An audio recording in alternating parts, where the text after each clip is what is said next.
bem para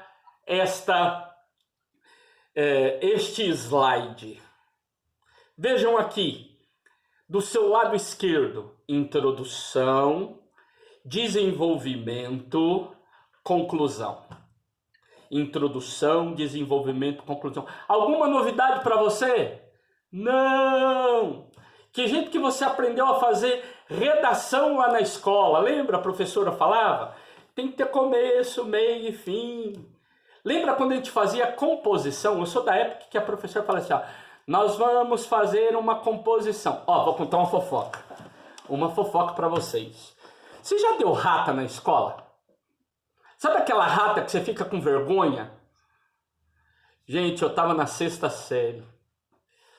O professor pediu para escrever uma redação sobre uma fantasia.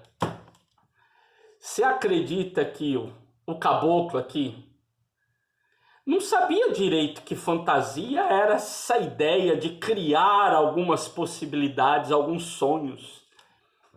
Eu fui o único na classe que fez uma redação sobre fantasia de carnaval. Você acredita nisso? Gente, eu passei uma vergonha quando o professor falou aquilo. Gente, fazer redações, fazer textos.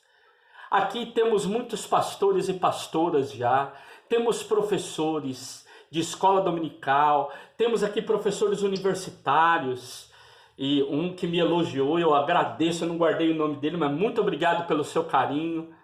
Gente, nós já aprendemos desde há muito tempo que é necessário que um discurso, seja ele falado, seja ele oral, seja ele escrito, ele precisa de ter começo, meio e fim, introdução, desenvolvimento, conclusão. Aí não tem problema nenhum. Existem estilos diferentes, formas diferentes.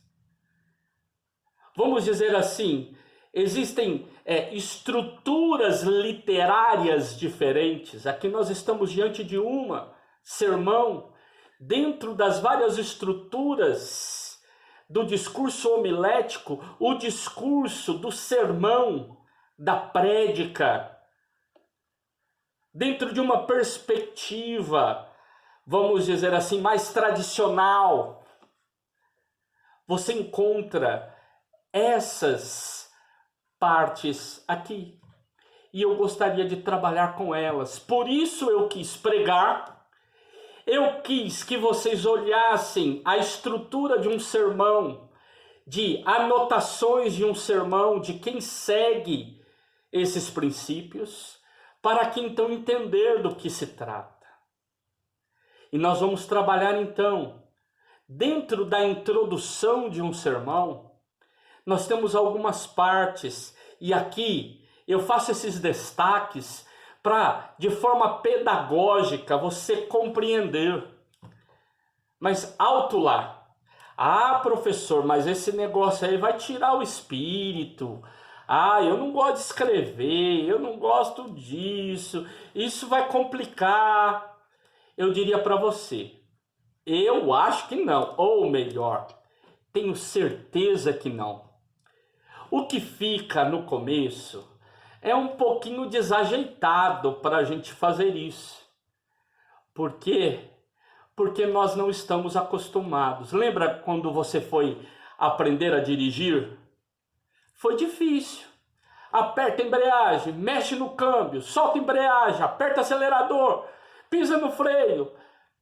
E quando você foi fazer suas primeiras rampas, imagina só o semáforo fechar bem no meio do morro. Aquilo ali é para acabar com o restinho do motorista novo.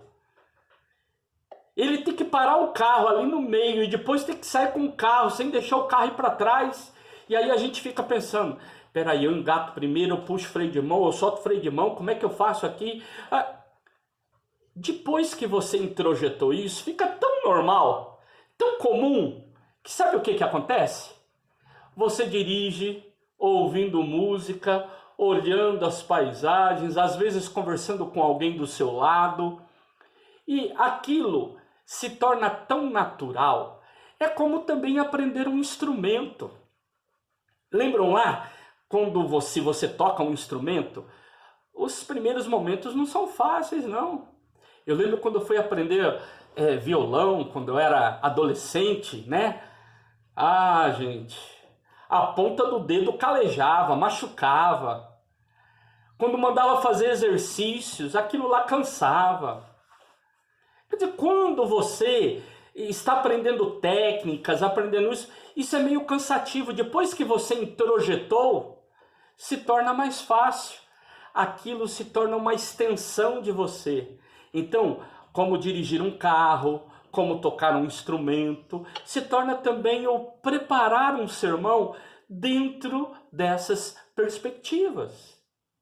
Perspectivas de começo, meio e fim, mas que levam em consideração algumas partes para que este sermão seja agradável, para que ele seja inteligível, a pessoa possa entender, né? E tem hora que quem prega precisa de entender também, que tem hora que nem o pregador, a pregadora entende o que está pregando, né? Então é necessário que eu entenda e que eu facilite para o outro entender.